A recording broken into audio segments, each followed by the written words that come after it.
Yep, 45. All right. Okay, folks, let's begin. This is the fourth of a series of 6 lectures on recurrent neural networks. We will have 2 more. I won't be here next week. The class lectures next week will be given by Akshat Gupta, who was a TA the last 2 semesters and who's currently now in JP Morgan Chase in New York. He'll be traveling down because he loves the course so much. Now, Akshat's a really, really good lecturer. So I know this because he's done lectures for me in the past, which is why I recruited him for the next week. But then our GAN lectures are going to actually be given by our own TAs who have been practicing. So they're actually going to be pretty good too. It's just that next week would have been too quick for them, too soon for them to actually give the lectures. So you should expect some from our folks here. All right, let's begin. Here's where we were so far. Recurrent networks can be trained by minimizing the divergence between the sequence of outputs and the sequence of desired outputs through gradient descent and backprop. So when we defined a divergence over here, I'm not sure if the people on the stream can see the red dot. I'm pointing to the divergence up there.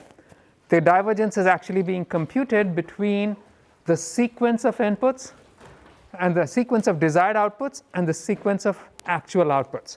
Now, this is a sequence-based divergence, and that is a problem. We'll see how that affects us. So before that, here are a bunch of different models. And I want some of you to give me examples of where each of these models might be applied. So who's 37? Yes. So that first model, where can you give me an example of where it could be applied? 1D scaling scenario. Pardon me? Like a 1D scaling scenario. 1D scan, no, that's just a straight up MLP, right? Your homework 1. That's your, who's 47? Yes, can you give me an example of where the second one might be applied? Pardon me? No, that's not a machine translation example. Can you think of something else? Speech. Actually, it's a text tagging. So anytime you want to make one prediction for every input, so the predictions are synchronized with the inputs. That's where this is applied. Now, 48. Who's 48? Someone is 48. Who's 48? There is no 48? 48. Okay, thank you. So, perfect. So, the question, can you tell me where this model might be applied? Where it might be applied? Yes, kind of problem where it might be applied. Machine translation? That's everybody's giving. Yeah, Rohan. Pardon me? Sentiment analysis. You get a sequence of inputs. At the end, you produce an output. And who is 31? Okay, so where? 31. I'm 41. Sorry. You're 40. Okay, who's 31? Okay, so can you give me an example where the second model to the right? Now, there's something very special about the second model. That's what we're going to focus on today. You have a sequence of inputs coming in. You have a sequence of outputs going out. But then there is a correspondence. There's an order correspondence between the outputs and the inputs. What I mean by that is that if I change the order of the inputs, you will not get the same outputs, but you may get, and the order of the outputs might change. But there's something even more than that, in that the first output over here in this figure corresponds to the first 2 inputs. The next output corresponds to the next 3 inputs. In fact, it could be you can think of it as corresponding to the first 5 inputs. The third output corresponds to all 7 inputs. So there's a strict order to the outputs, but you do not have a one-to-one correspondence between the outputs and the inputs. So you have an order correspondence, but not it's not time synchronous. So who was the person who I just called? Yes. Can you give me an example of where this might happen? Pardon me? Text generation, not quite. But Speech recognition. That was a tough one anyways, right? I mean, speech recognition, right? And so now, this fourth one over here, the first one to the left, who is 46? Who's 46? I know 46 is here, yes. So can you give me an example of the first one to the left? Machine translation, finally you get it right, right? So you get the entire sequence of inputs, and only after analyzing the entire sequence of inputs can you say something about what must come out. And then what about the final one to the right, who's number 7? Okay, you, Zishan? You say? Yeah. Captioning. Pardon me? Generation, text generation. Captioning, I liked your first example, image captioning, right? You get an image comes in, you get one input, you get an entire sequence of outputs going out. So you can see all of these different instances. We are going to focus on this problem and to a little extent on this problem today. But then first, let's dismiss the first two quickly, because these are going to form the basis of how we deal with life. Let's consider the sequential one. This is an MLP. Does anybody think we can use this to analyze sequences? Sure. Okay. That's a good one, right? That was easy. Right. So here's what we can do. There is no recurrence. Nonetheless, if I get a sequence of inputs, for every single input, I can produce an output. Now, in this case, if I were to be dealing with sequences of inputs, and I were to think of this as a model for analyzing sequences, who's number 10? 10, yes. How would I change? What would be different when I was using a model of this kind to analyze sequences? You're lost because I don't expect you to have an answer. The point is, the real clue is going to come from the divergence. You now have a sequence of outputs, and you're going to have a sequence of desired outputs. The divergence that you would now use to drive the learning is going to be the divergence between two sequences, no longer the divergence between individual outputs. Nonetheless, you could, so in this case, if you want to propagate gradients backward, here's what you would do. You'd compute the gradient of the divergence with respect to every one of these outputs. So there's a divergence over the entire sequence. Nonetheless, you will be computing the derivative of the divergence with respect to every one of these outputs. This is the assumption we're always going to make, that it's possible to compute this derivative.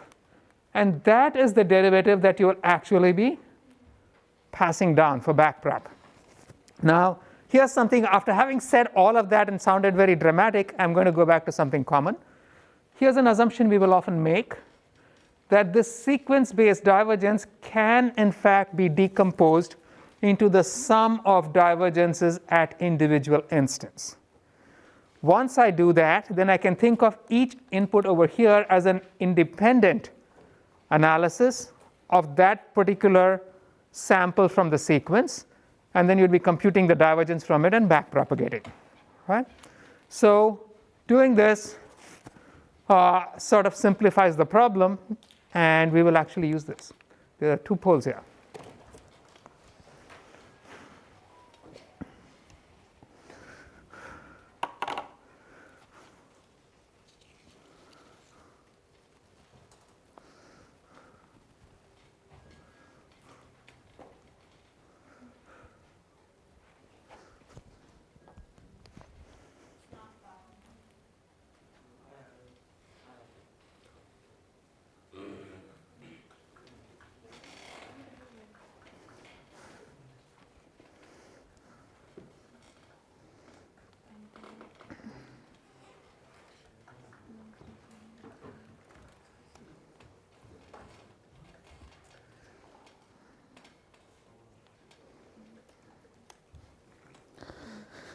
Okay, 5 seconds, guys. These are easy ones.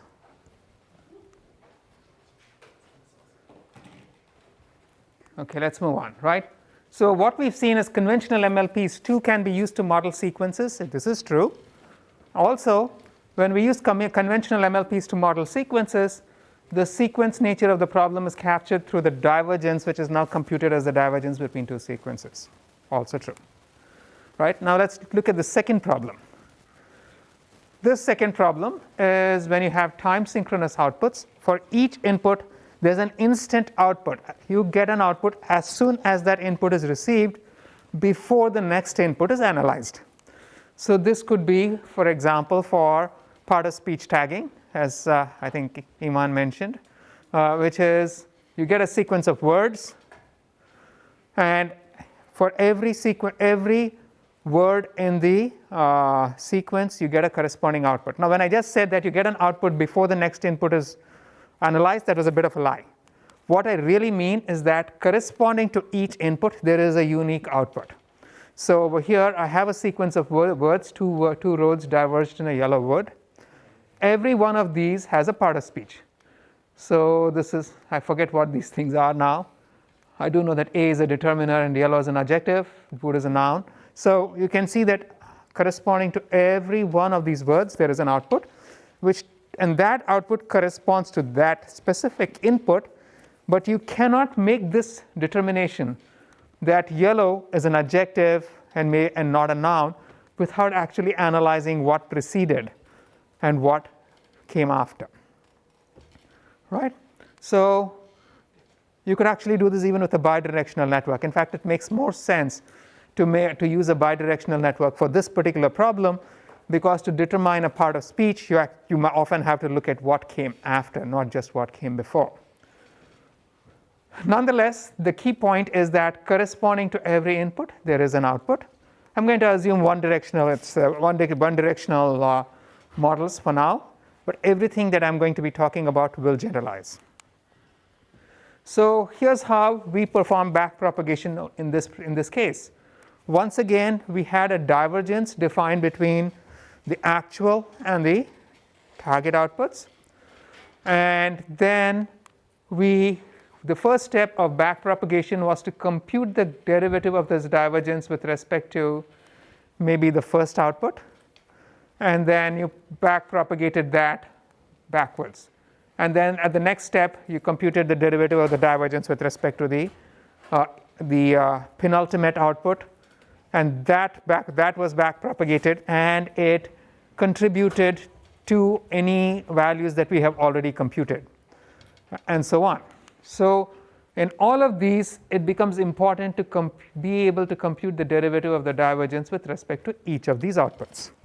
If you cannot do that, you cannot backpropagate. Now, once again, computing the divergence between two sequences is a challenging problem. So it is often convenient to assume that we can simply model the divergence between two sequences as the sum of the divergences at individual outputs. So there are situations where, and in fact in a vast majority of situations, this assumption will actually hold. In other situations where this assumption doesn't hold, we will sort of manipulate the problem so that this assumption can be made to hold. And that's in fact what we will be doing. So again, the divergence is now the sum of the divergences at the individual outputs.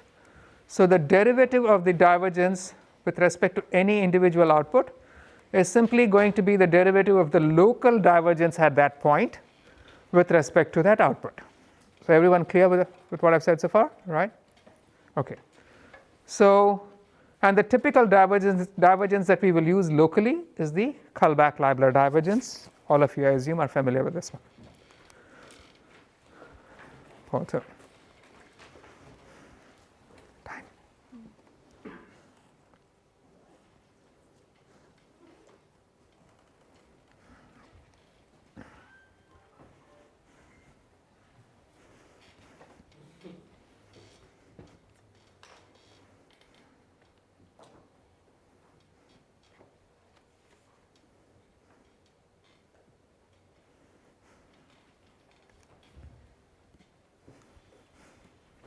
This was a simple one, so I'm going to give you only 5 seconds more.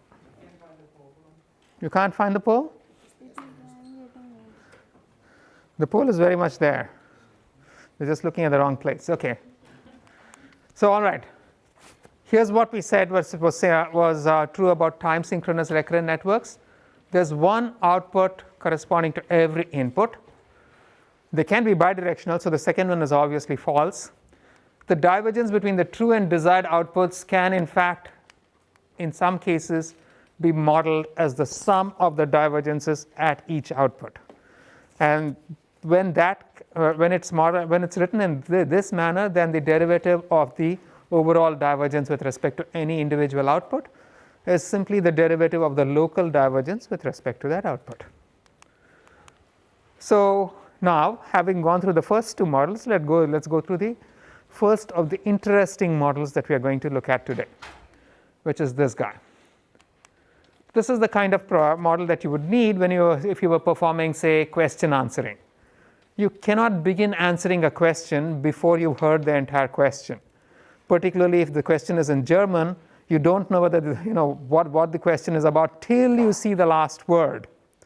So clearly, you have to see the entire input before you make a prediction. Or speech recognition. You don't know what is said until you've analyzed everything. So in this case, you'd have to see the entire sequence of inputs before you decided that this was the phoneme R. Over here, in both cases, the input is going to be a sequence of vectors. Again, remember, this is the representation where each box represents an entire layer of the network going into the page. So each of these is a vector. This is a layer of neurons.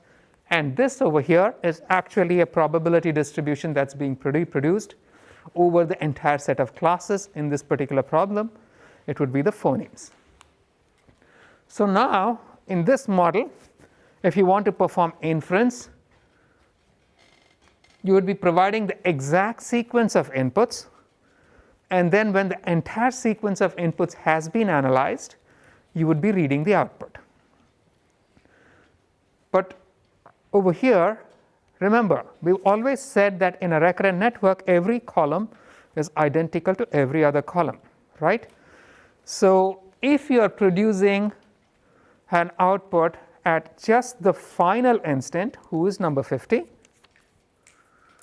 what do you think is happening at these other times? Are we producing an output, or are we not? Not? We are, right? What is in fact happening is that you're producing an output for every single input because every column is identical to every other column. So the actual operation of the system is still time synchronous. All you did is that you chose only to read the output at the final instant. So all those intermediate outputs technically have no value, right? I mean, it's pointless to compute that. Let's wait. Right. You're right. Maybe or maybe not. Okay. So let's go back and see how this works out. If I'm training this model, I'm going to have the entire, for any given instance, I'm going to have the entire sequence of inputs. I have a target output at the end. So at the final input, I'm going to produce an output. I compute a divergence. Then I can compute the derivative of the divergence and back propagate this.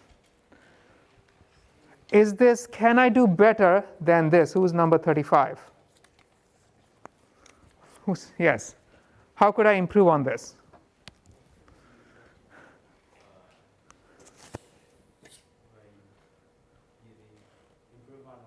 Improve on this particular. So over here, I'm just getting a training signal at the last instant, at the last input. How would I improve on this? So today's questions are going to be things that I don't expect you to know the answers of. Maybe you're going to stare at me and wonder what I'm talking about. It doesn't matter. So here's what happened. Wow. Something very strange happened. That's what happened, right? So I hope this is not the case with every one of my pictures. Okay. So you're ignoring the outputs at these intermediate instants, correct? So that means, why don't we use them? We could use them.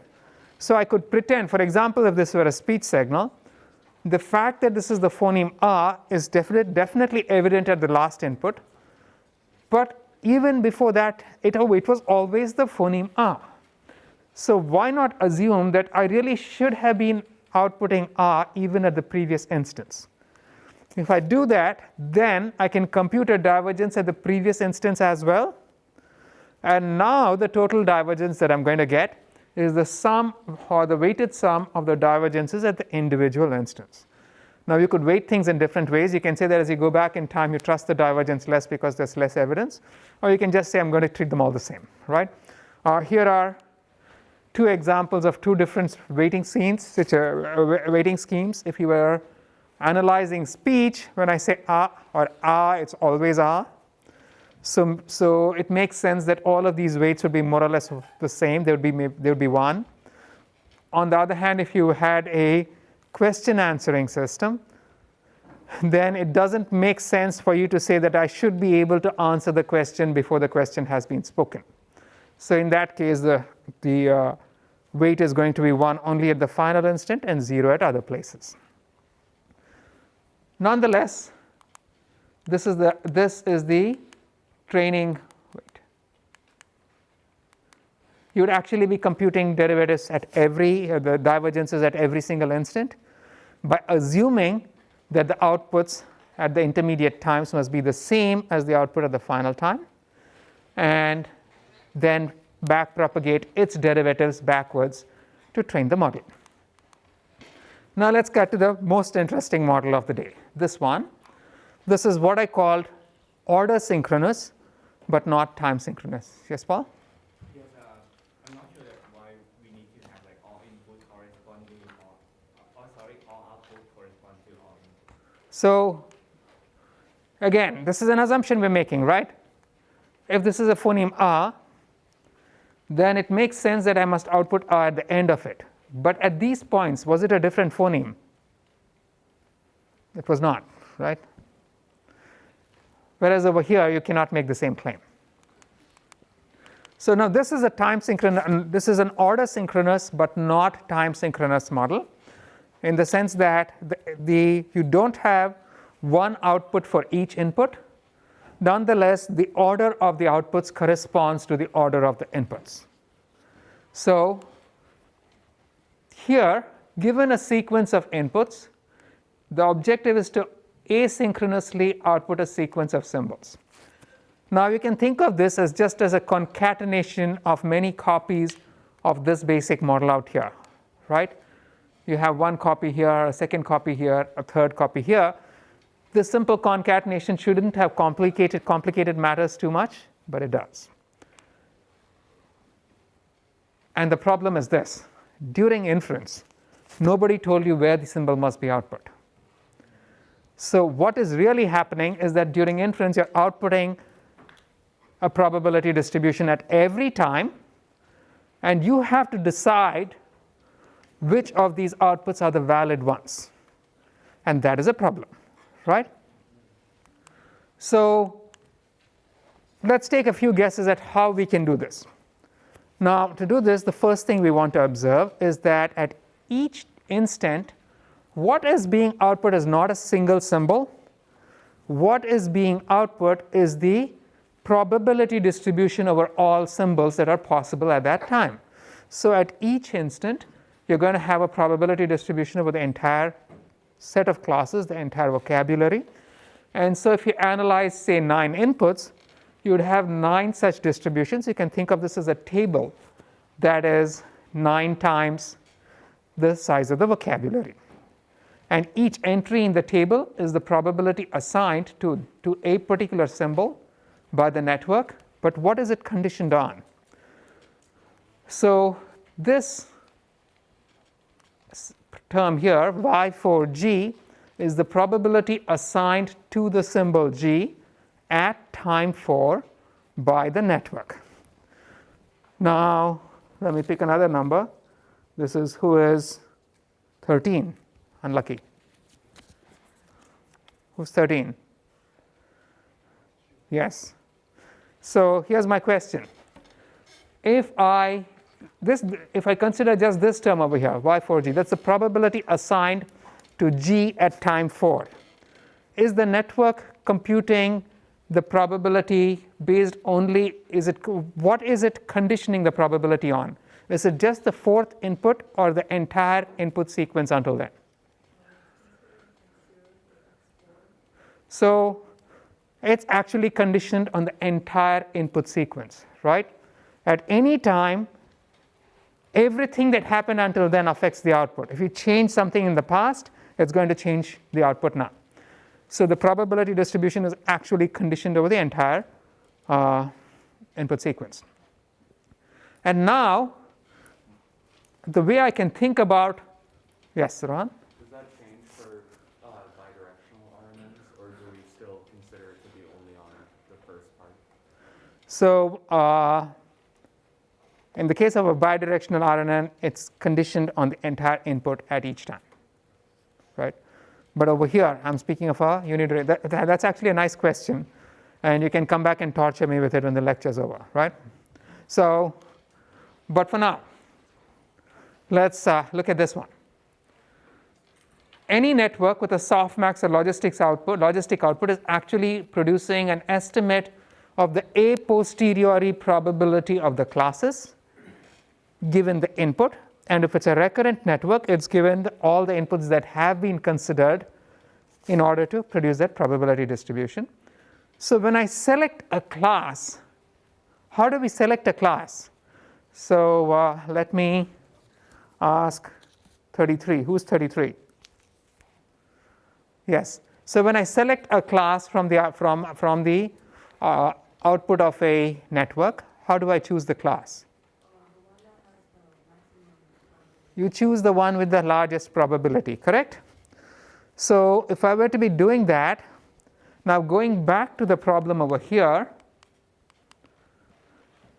what I really want to find is the most likely symbol sequence given the input.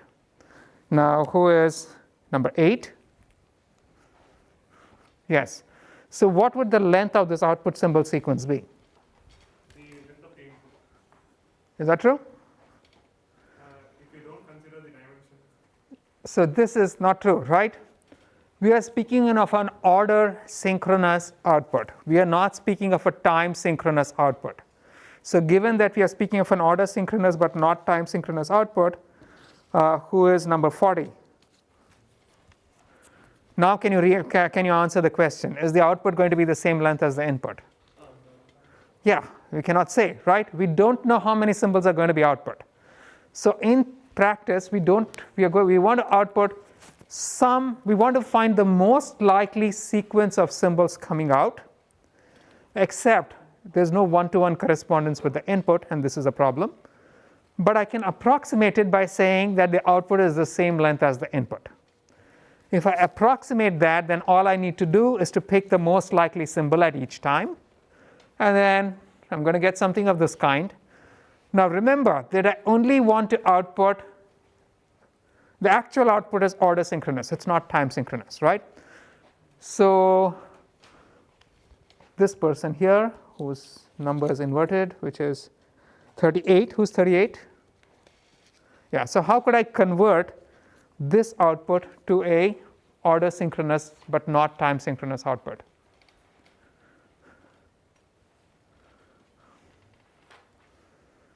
Not clear? Yes? Could you just choose some subset of these? How would I choose that subset? I guess which has even higher probability? Remember, this is just everything is locally the highest probability. Right? Yeah. You compare it for the time, and then you set a threshold or something? There's no threshold. I just have to say if, remember when you're outputting the phoneme, we're saying the phoneme is output only when it ended. So all I would need to do is to merge this entire sequence and produce an output at the last time. Yes, Chin-Chin? What if you have two continuous outputs? Okay, so what's your number? 2. Okay, I got to take your number 2 off. Thank you. So here is the problem, right? You cannot distinguish between an extended symbol and repetitions of the symbol. There's no way for me to distinguish between this event over here and just an F that happened at the end. So you have a problem, right? So also, this resulting sequence may be meaningless. I mean, what's feed? I have no idea.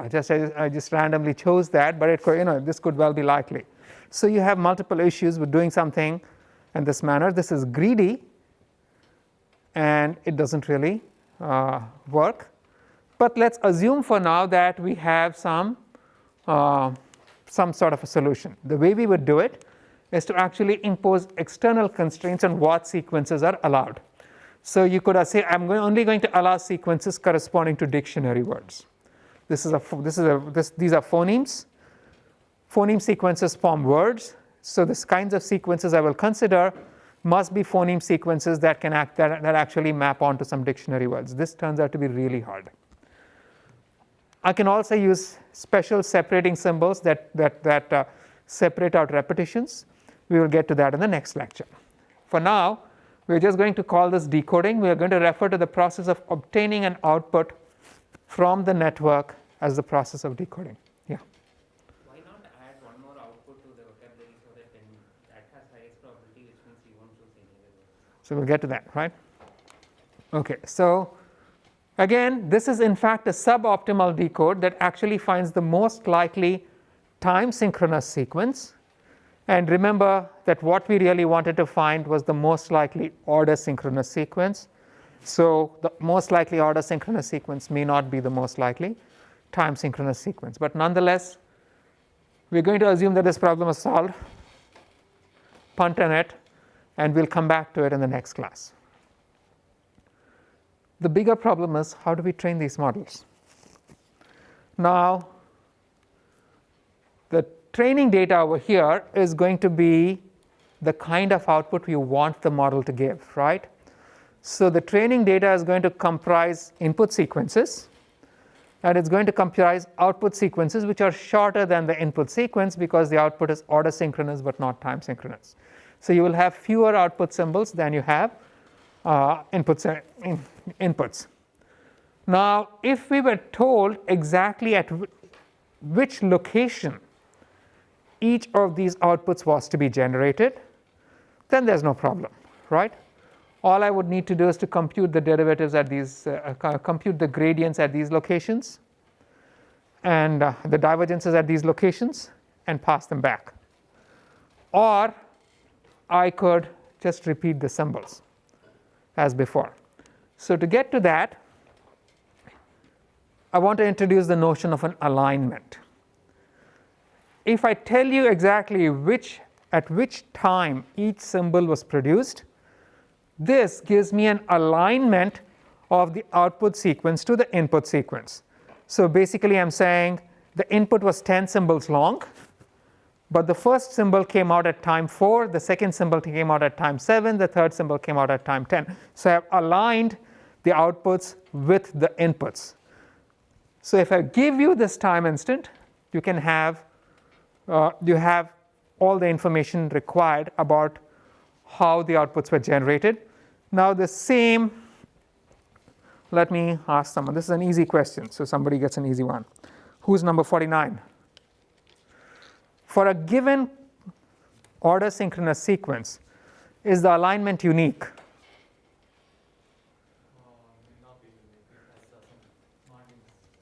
It need not be any unique. Here's an example. I have the three outputs but, b, and ta. Now for the same sequence of 9 inputs, here's one alignment, b occurring at time 3, a occurring at time 7, t occurring at time 9. Here's another one, b occurring at 1, a occurring at 6, t occurring at 9. The third one, b occurring at 2, a occurring at 5, t occurring at 9. The only thing that's given is that the t must occur at the end. In between, things can wiggle around. So you can actually have different alignments of the same input, right? So now, if you were actually given this alignment, which informed you exactly where each output was produced, then there's no problem. I can compute the divergences at the specific time instance where the output was produced, and I can backpropagate them. So the total divergence is going to be, if I'm using the Kullback-Leibler divergence, which is what you would use for classification problems, then the total divergence is going to be the divergence over here, plus the divergence over here, plus the divergence over here. So this one is going to be propagated backwards.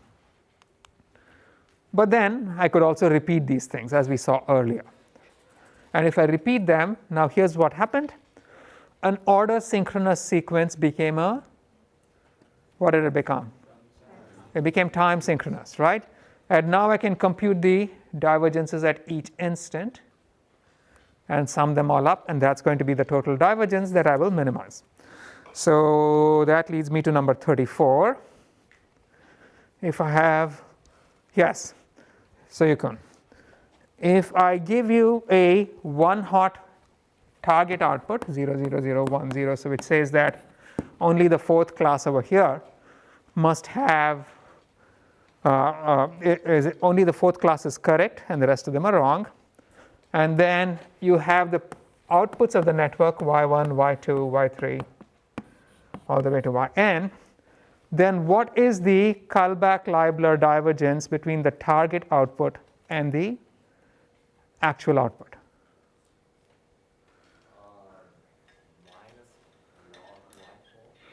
In this case, that's simply going to be minus KL of y, and the desired output is going to be minus log y4. So basically, the divergence is simply the negative of the log of the probability assigned to the correct class. And you can see why you would want to minimize this, right?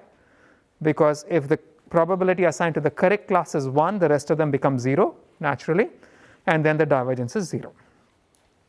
So in this reassigned, in this case where we reassign outputs to all of the inputs, then the total divergence is going to be the sum over all of the inputs of the negative of the log of the probability assigned to the correct symbol at each time by the network. So this clear to everybody? We're going to use this a lot in this class and the next one. But here's what you're actually going to get in life. Life is never that simple, right? They're going to give you the output, but nobody is going to bother to give you the alignment. So when you looked at your homework assignments, or when you look at any speech recording or any speech corpus or any text corpus, or so many of these other problems where this model can be used, they're going to give you this speech recording which is 15 seconds long, and they're going to say this is the recording for "She had your dark suit and greasy wash water all year." Now, the word, there are like 10 words. If you expand it out to phonemes, maybe there are 50 phonemes, but a 10-second recording has 1,000 vectors coming in. And they will not, now just noting down the sequence of words that was spoken is easy. Telling you exactly where each phoneme ended, that's devilishly hard. Nobody's actually going to do it, right? So what you will get is that only the sequence of output symbols will be provided, but there will be no indication of where each symbol occurs. In this case, how would we compute the divergence? Anybody want to guess? Yeah? Maybe the different phonemes have their, say, fixed length, so that we can actually guess. But you don't know this beforehand, right? You could just like guess and maybe improve it over training. Thank you, right? So what was your number, Bharat? 48. Okay, you're gone. Didn't I already ask you a question? Yeah. Too bad. Okay, you got 2. Okay. So But this one I answered correctly. that's a good one. Okay, so here's what we do. We know how to train if the alignment is provided. The problem is the alignment is not provided. So we have 2 possible solutions. We can say, let me guess the alignment. Or I'm going to say, I'm going to consider every possible alignment. The second one seems weird, but that's the one that actually works. We'll see that in the next class. We are going to look at the first solution in this class. So here's what we will do. We'll guess an initial alignment and iteratively refine it as the model improves. So what I mean by guessing an initial alignment is going to have maybe 9 inputs, and for some strange reason I chose this example beefy many semesters ago, and now changing all the 300 slides I've made has been so painful I'm stuck with this stupid example. But anyway, so I can just assume that the B occurs at time 2. This is just a random initial guess that E occurs at time 4, the fur occurs at 7 or 8, and then the last T occurs at 9. This is just my random initial guess. Now I can use this and train my model. Then I can use my trained model to re-estimate the alignment and refine my alignment, as Bharat just said. Use my refined alignment to go back and train the model and repeat the process. So let's first look at how we might re-estimate the alignment for each training instance. But before that, again, let's look at what it means to have an alignment. I can represent we earlier represented an alignment in this manner, right? So all we said was an alignment tells you where each symbol ended. There is a somewhat less informative way of representing it, which is to say that an alignment can be represented as a repetition of symbols. So instead of saying B occurred at time 4, I can say I got 4 instances of B. Instead of saying A occurred at time 8, and after B occurred at time 4, then I can say B is followed by 4 instances of A, and then 2 instances of T. And once again, you can see that a single output sequence can have many different alignments to an input. Now I mentioned that this is somewhat less informative than what we had earlier. And who's the unlucky one now? That's number 25. Why is this less informative? Because you don't know the exact alignment, so we are averaging over cases which might not. No, but I'm saying this representation, I'm speaking of just the representation. Why is this representation less useful? We may have incorrect information. We are saying I'm giving you the correct information. 19. Yeah.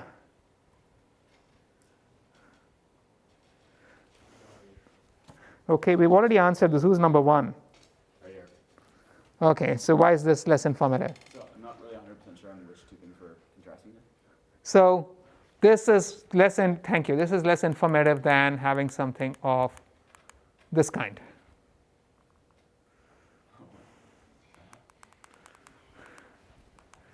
Okay, let me answer you. Can you tell me, based just on this sequence, whether there was one instance of R or 2? Once again, I've lost information about repetition, right? So nonetheless, this is what we have. If we had this, we can train. So our problem is, how can we actually train this? So our problem is, now here's something else I'm going to, a notation I'm going to introduce. Suppose I have a symbol like, this is my sequence but, right? So this is an alignment of this sequence to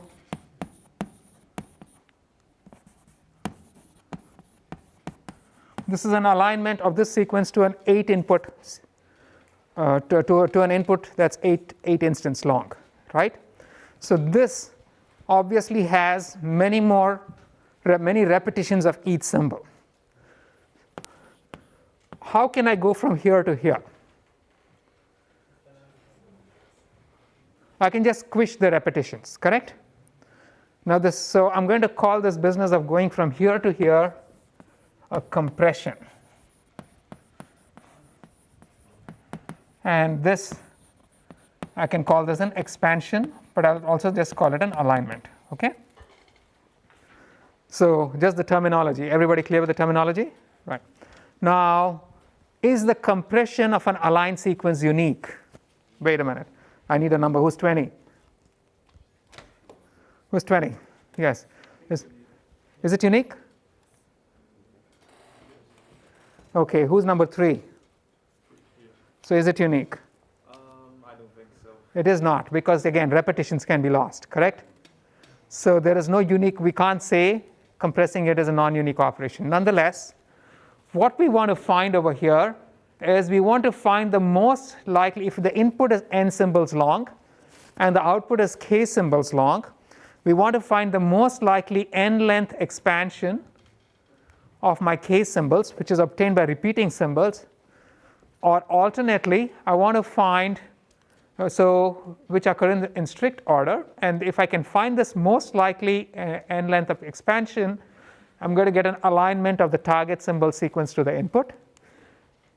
But the mathematical operation is going to be this: find me the symbol sequence such that when I compress it, one of the compressions, there can be multiple compressions as we saw, right? Find me the most likely symbol sequence such that one of the compressions is the sequence, is the actual output sequence that I want. Is this making sense to everybody? Right? Can I see a raise of hands? All right, okay. So this is what we're going to do as a poll.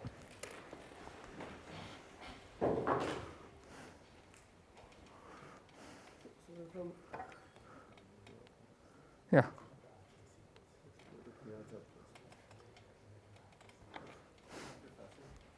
Yeah. Does compress just have to be like some sequential subset of that if we want to encapsulate like repeated? It's going to be some sequential subset of that. Compression is going to be any sequence that can be expanded into this one by repetition, right?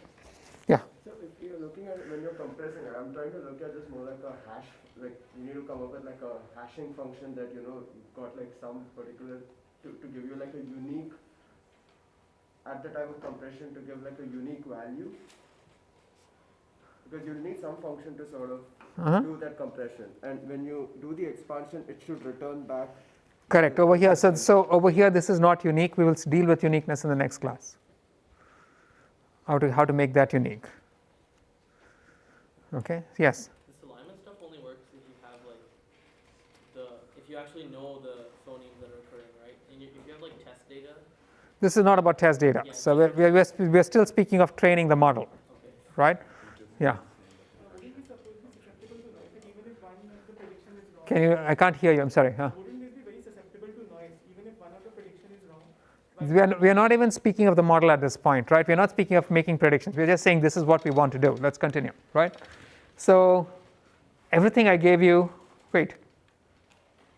There's something that's missing over here. 4 of 5 are right and the 5th one was wrong. Okay.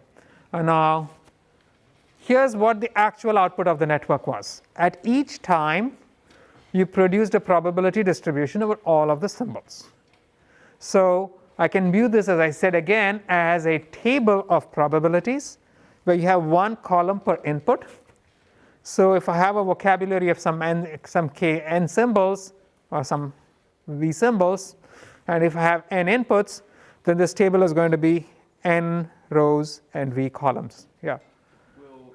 Will the label or the ground truth about training data contain like empty things that it says there's no word there?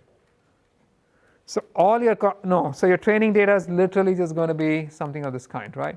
So it will be always be filled up.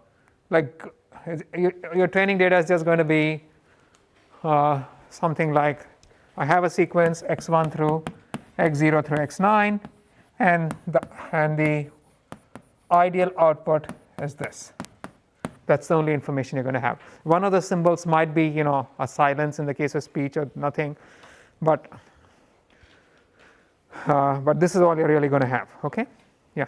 Yeah, Raj? Will there be more than one right answer when we say compressing? Compressing is not unique, right? Yeah.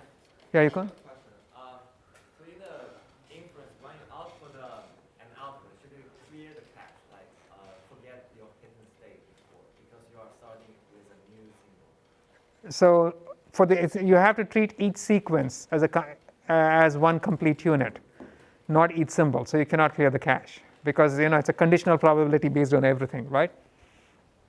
Okay, so now let's say I have a training instance, and this is that unfortunate training instance beefy. And we know that at each time the network outputs a probability distribution for each symbol. Now let's again use my crazy training instance. This is not but I don't know why I choose this. I regret it every single semester, but this is beefy, right? Now if I just chose the most likely symbol at each time, is that going to give me an expansion of beefy?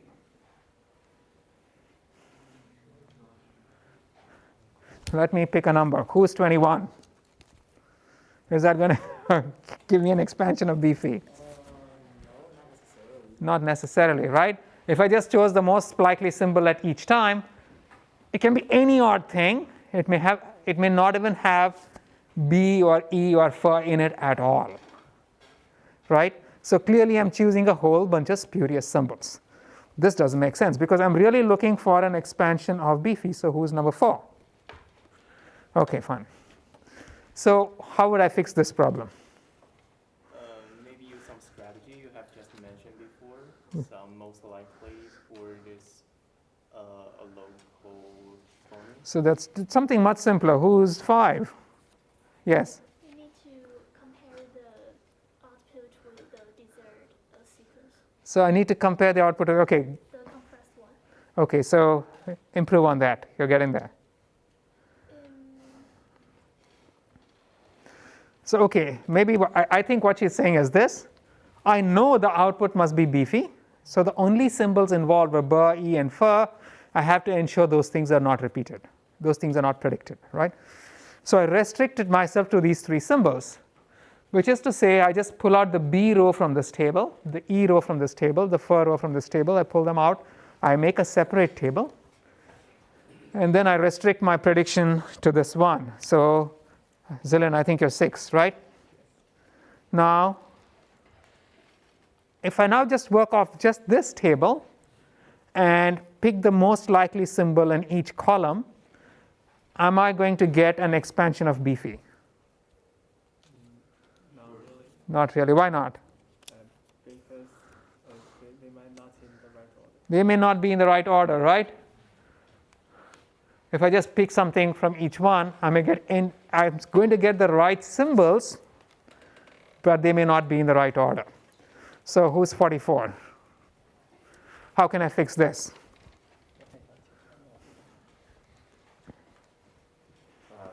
Like you said, only allow dictionary words.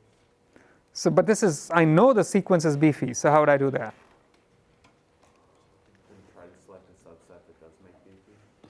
These guys, okay, no, you are not allowed to answer. You answer everything, right? So I want to have number 22. That's, okay.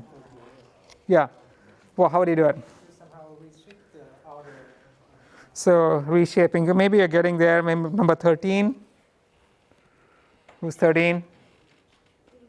Yes, 1, 3. So how would you, okay, what can I do?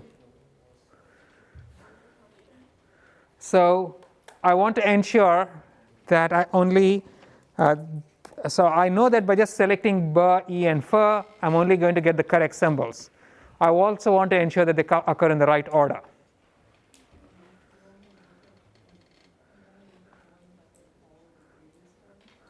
You're kind of getting there, okay, Viraj? Once say you get B and it changes, then you remove the B column. So then you allow the network only. So you guys are sort of all alluding to the correct solution, but not quite. Here's what I would do. I'm going to make this modified table. I'm going to pull out all the symbols in my target sequence as many times as they occur in my target sequence. So I have beefy. I'm going to pull out B, E, F, and E again. E occurs twice. And I'm going to arrange them top to bottom in sequential order. Okay? So observe that if a symbol occurs multiple times, we repeat the row in the appropriate location. So here, for example, E occurs twice in the 2nd and the 4th positions. So my new table, which I've pulled out, is going to be 1 row of B probabilities, 1 row of E probabilities, 1 row of F probabilities, and now another row of the E probabilities. Again, the 2nd and the 4th row are the same, but now I have as many copies of the probabilities, the probability rows as there are of the symbol in my target sequence. But clearly, this just doing this. Who's 24? Is this enough? If I can I now just go off and pull the most likely symbol from each column? Why not?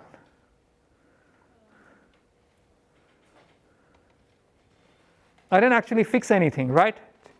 I can still get garbage. So who's 12?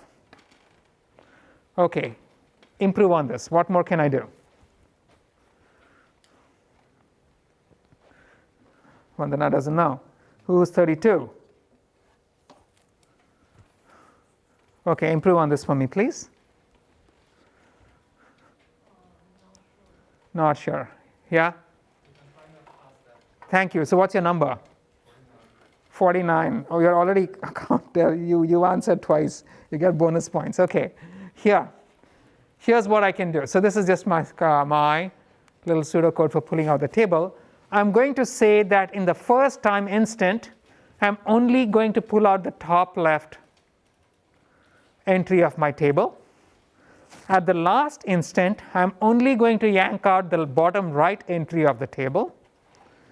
And at intermediate stages, I'm going to pull out a sequence of symbols such that the sequence of symbols definitely represents an expansion of B phi. Okay? So given that, now who's number 9? Yes. Okay, Samya. So how can I ensure this? So in between you are saying that so if it's B phi, then I will buy the middle two we need to pick from the intermediate, right? So B can only be followed by B or E, yes. We need to pick the occurrence with the maximum probability. Yeah, so maybe you can think of this in terms of constraints. What can I, yeah? So we can only go right or down. We can only go right or down, right? So I can just say something like this. Any symbol can either be repeated or you can pick the next symbol, correct? So I can just say from any symbol, the arrows show what the valid next symbol is at each point. So from any symbol, for example, over here, if I pulled out an E over here, the next symbol has either got to be an E or an F. You cannot pull out anything else. If I have this constraint on it, this becomes a graph. Any path from the top left to the bottom right is definitely going to give me a unique, an expansion of B phi. There is no path through this graph that is not an expansion of B phi. Is that clear to everybody? Right? So now given all of this, our real problem is how do I pull out the most probable expansion, which means I want to pull out the most probable path. That clear to everybody? Right? So which means I have to begin, as a first step, I need to be able to compute the probabilities of paths. To do that, consider this. If I take this partial path going from here onto here, then who is 23? What is the probability of that path? Probability is maybe the sum of all. So over here, each of these terms over here is a probability output by the network. So this one over here is the probability assigned to B at time 0 by the network. So what is the probability of this entire path from here to here? Is it 1 out of like all of the possible? So there's a unique path. Pardon me? The product of the problem? It's going to be the product of all of these symbols, right? What is the probability of B in the first symbol, and the probability of B in the second time, and the probability of E at the third time, and the probability of E at the fourth time, and the probability of F at the fifth time, right? And what's an AND? An AND is a multiplication of probabilities. So this means that this is going to be the product of these 5 terms. And so now, given this, what we really want to find is the path such that, through the graph, such that if you multiply the probabilities of all the symbols in the path from end to end, that is the highest of all possible paths from the beginning to the end. Yeah? Yes? I just want to make sure I'm following. The start and end states, the B and the E at the very end, you force those to a probability of 1, right? I have not. You're not. I mean, I could have, but I have not, that's all. Okay. In that case, would all the ands, all the different scores you have, would that be a true true probability? So every one of these is a conditional probability based on the entire input until that time, right? So this is the a posteriori probability. Look at this. If I go back here, all I've done is yanked out the rows from this column. These are probabilities. These are a posteriori probabilities for the symbols given the entire input. Okay, I'll have to think about it. Yeah. Thank you. If just one in the middle of the element is 0, then the rest are the same. The probability is still the same. Yeah, this is a product. If any one term becomes 0, that's an impossible path, right? Yeah. So we're saying that the probability of the sequence is the product of both here. You just mentioned. Pretty much. So basically, the assumption we are making is that the P of A, B, C given x1, x2, x3 is P of A given x1 times P of B given x1, x2 times P of C given x1, x2, x3, right? So there's a little assumption over here that we are making that we will explain in the next class, but this is the assumption that we're making, and that's, if this assumption is valid, then the thing works. Yes? Following on from this question, we can probably fix the first one and get the posteriori probability, but I didn't understand how we fixed the last one and factor it back into the conditional probability. So all we know, I haven't told you anything about how I fixed anything, right? All I've said is that the last symbol over here is E, done, right? The first symbol is B, done. So any valid alignment is going to be a sequence from here to here, correct? I want to pick the most likely one, that's it. But then for the n-1 instance, you will have some probability given what the n-2h sequence is and what the nth sequence is. So no, not really. So okay, you're making me jump ahead by a little bit, but here is what happens, right? So this is we have conditional independence given the inputs. The x's are given. Okay. So the way the recurrent network works, I have x1, x2, x3, x4, xn. And now these are given, right? And then you have a set of probabilities being output at each time. The x1s are given. So are the hidden state values also given? They're deterministic. What is the only non-deterministic thing over here now? So here is what happened. Everything here is computed. There is no randomness in this whole process, correct? The only randomness is the randomness of selecting something from this distribution. This distribution was already given to you. So just randomly selecting something over here, is it influenced by what you select from here? Computationally, no, right? You're just picking one from each output sequence. So if I'm, as far as selecting a symbol from each column is concerned, if I were doing something of this kind, just picking the most likely sequence of any symbol at each time, as I did back here, the selection at each time is independent of the selection at every other time, and I'm picking the most likely sequence of symbols given my inputs, right? All I want to do is to expand this and say I want to pick the most likely sequence of symbols given my inputs and the compressed sequence. So this extra constraint is all that we are putting on the right hand side. That's what the graph is doing. The moment I put in the graph is ensuring that I'm only going to pick up expansions of the compressed sequence. If I didn't have the graph, I would be picking up the most likely sequence of symbols. They wouldn't mean anything. That's all. I don't know if I answered you, but let me move on, right? So we want to pick the most likely path through the graph from the beginning to the end. And so how can we do this? We are going to use the Vitterbi algorithm. Now, this is just a find path graph, a problem of finding a best path through the graph. Without mentioning the word Vitterbi, who's number 14, can you give me at least one algorithm to find a best path between two nodes? Can you think of a term? Yeah. Breadth first search. A breadth first search. Anybody else? Yeah. Pardon me? And yeah, Samruddhi, yeah.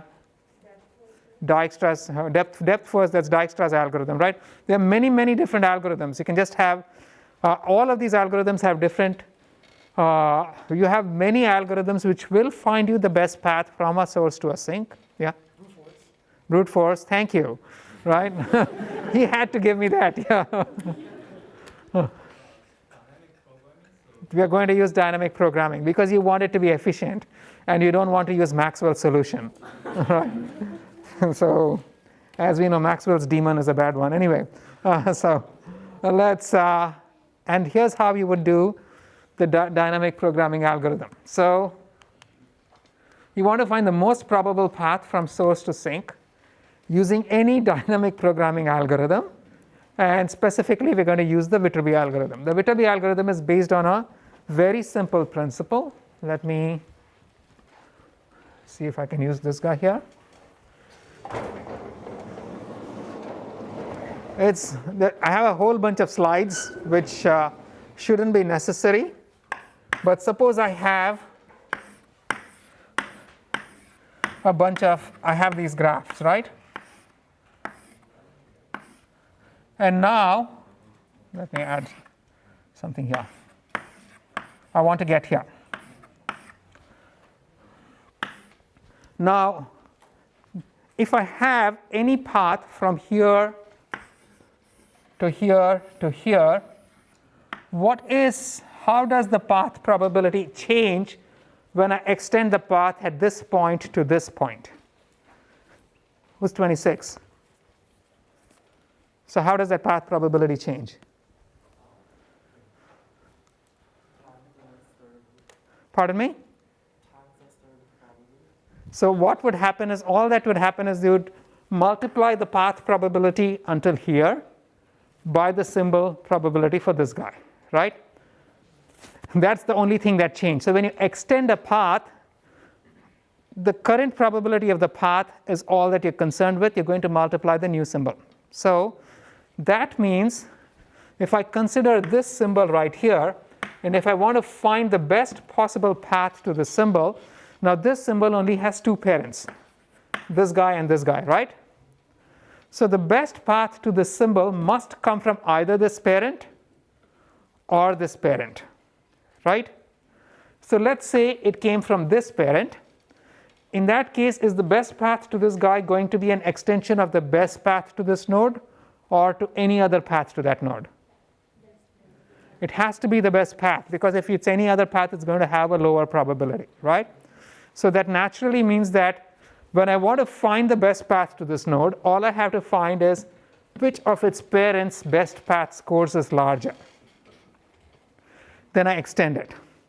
So all I want to do is to say, what is the best path score to this guy? What is the best path score to this guy? Pick which of them is larger. And let's say this one is larger. Then I know that the best path to this node is going to be this term coming in through the best parent. Is that clear to everybody? Right? So you can write a whole lot of math. You can throw a lot of symbolism into it. But that's the very simple basic concept over here. So the best path to any node must be an extension to the best path to one of its parent nodes. Any other path would necessarily have a lower probability. So the best parent, of course, is just simply the parent with the best scoring best path, right? So here's how we could do this. You want to dynamically track the best path and the score of the best path from the source node to every node in the graph, and at each node you keep track of the best incoming parent edge and the score from the best path to the source, from the score of the best path from the source to the node through this parent edge. This sounds very complicated, but here's what I'm saying. If I want to find the best path to this node, I'm going to do two things. I'm going to look at both of its parents. I'm going to find out which one had the higher best path score. If this parent had the higher best path score, then I'm going to store a pointer from here back to this, saying the best path to this came from here. And then I'm going to compute a best path score over here, which is the best path score to this fellow times the node score out here, right? And so that is going to give me the best path to this node and also give me the best path score to that node. That clear to everybody, right? So it's very simple, nothing fancy. So I'm going to run out of time. Actually, no, I have time. So here's some notation that I've got. Suppose I have a compressed symbol. This is my horrible beefy, right? This is 0, 1, 2, 3. So I have 4 symbols in my compressed sequence. So I'm going to call these S of 0. This is big S, S3. This is the uppercase S. So SR is the rth symbol in the sequence. Y superscript SY subscript T superscript SR is the probability assigned to the rth symbol at time t by the network. This is just for the notation, okay? So for example, S0 is B in my example. So the scores of the 0th row in my over here, which is this guy, have the form YBT, right? The probability assigned to symbol B at time t by the network. The scores of the first and the third rows are both E, so they're going to have the form YET, right? And the second row is fur. Wait, no, the third row is S2 is fur. So the scores of this third row, this should have been, 0, 1, 2, 3, right? The scores of this row are going to be of the form YFT. Okay? And now, here's how you do it. You know that only the top left symbol is going to have a valid probability because, that only the top left symbol over here is allowed at time 1. So the best path at time 1 is going to include just this guy. The rest of them are not possible at time 1 or time 0 in my case, right? I'm indexing with 0. So to this symbol, I can just assign whatever probability was given to that symbol by the network. But for these, I'm going to assign the probability 0. This is to say that you cannot have E or for E aligned with the first input. It has to be the very first instance of B, right? And subsequently, for at the next column, in fact, as I go through time, for every symbol in the column, I'm going to do two things. I'm going to pick the parent with the highest best path score. Then I'm going to store the information about which parent had the highest best path score. And then I'm going to compute the best path score itself to that node by multiplying the best path score for the best parent by the probability of the current symbol. So to see how that works, we already have the probability in the first column. That's what we did, right? In the first column, we just copied a probability in the top left table entry. The rest are 0. And now consider this first symbol over here in the second column, who's number 11. How many parents does it have? This one here. Just one, right? So who is the best parent? Just the first one. So all I need to do is to say that the best parent is just 0. And the best path score over here, this should be T1, sorry, is going to be, the best path score at time t for the 0th, entry in the 0th row of the table is going to be the best path score for this symbol, best path at t minus 1 to the 0th entry, for the 0th entry times the probability here, YTB, right? So for the first row, it was kind of easy. And so observe what I did. I just darkened this arrow, which means that this node over here is keeping track of who its best parent was. Then for the subsequent rows, I'll be using this portion. For each node, I'm going to be looking at both parents. And I'm going to pick the parent.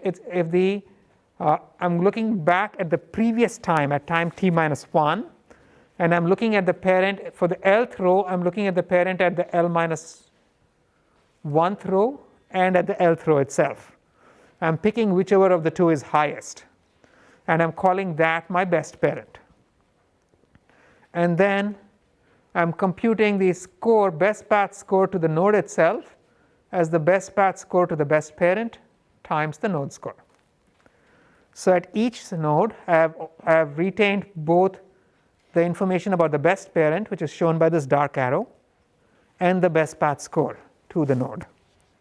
So I can do that and compute the best parent, identity of the best parent in the previous column, and the best path score for every single node in the column. It will just turn out that because these three guys are 0, the best path score for these two elements are also going to be 0, right? Then in the next column, I can do the same thing. Once again, for this one, it has only one parent, right? So the best parent at time 2 for the 0th entry is going to be the 0th entry at time 1. The best path score at time 2 to the 0th entry is going to be the best path score at time 1 times y2b. So that one's disposed of. And then I can go down through the column over here.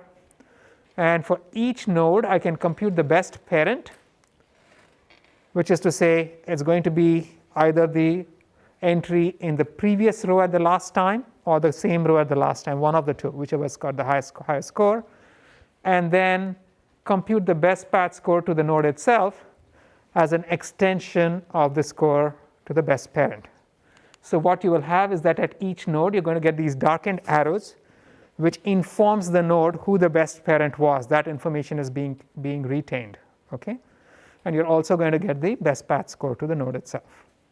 You do this for every node in this column. Then you can take a step forward and repeat the same computation at the next column, where you're going to find the best parent for all the nodes, and then follow it up by finding the best path scores. So when you're done with the computation, for each node, you're going to have this arrow which tells you who the best parent was, and also the best path score to the node itself. And keep doing this all the way from the beginning to the end. So if I do this, then who is 39? How many computations will I have? For every node you have 2 and? 2 power n? Okay, somebody else? Who's 45? Yeah, how many computations will you have?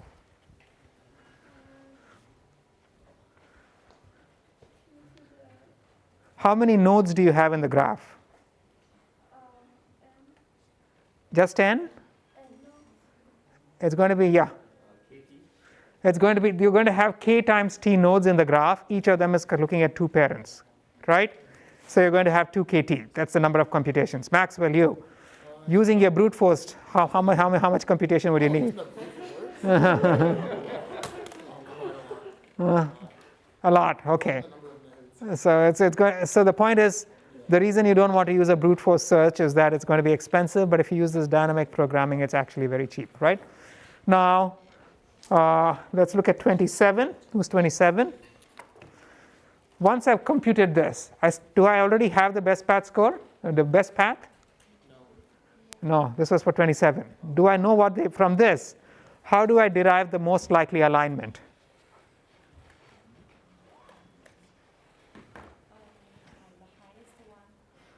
Okay, so we're out of time. So here's what I will do. I know that this guy is going to be in the best, is the final symbol. I can track its parent and its parent and its parent and its parent and its parent and its parent, and I work my way back. And I get the most likely symbol sequence, right? And so this gives me the most likely alignment in this case. Forget the pole. And So here's what we're going to do. I'm going to use this most likely alignment as my target to train the model. And when I do so, here again is the interesting bit. This most likely alignment becomes my target. I'm going to be using the sum of the divergences at individual times as my sequence divergence, and this is what I'm going to be minimizing using gradient descent. And so if you compute the gradient of this total divergence with respect to the output at any time, that's just going to be the derivative of the local divergence at that time with respect to the output of the network. But then the only output that really mattered was the target symbol that you had at that time, right? And so the total gradient is going to be zeros everywhere. It's going to be the derivative of the log, negative log, which is going to be -1 over the probability assigned to the correct symbol or the target symbol at that time. And so this is going to be your derivative, and this is what you would be back propagating. So to just rush through this, here's what you do. You would initialize your alignment. You train the models with a given alignment. You would do this Vitterbi alignment to find the best alignment for every instance. Then you go back and reuse that alignment to retrain your models and repeat this process.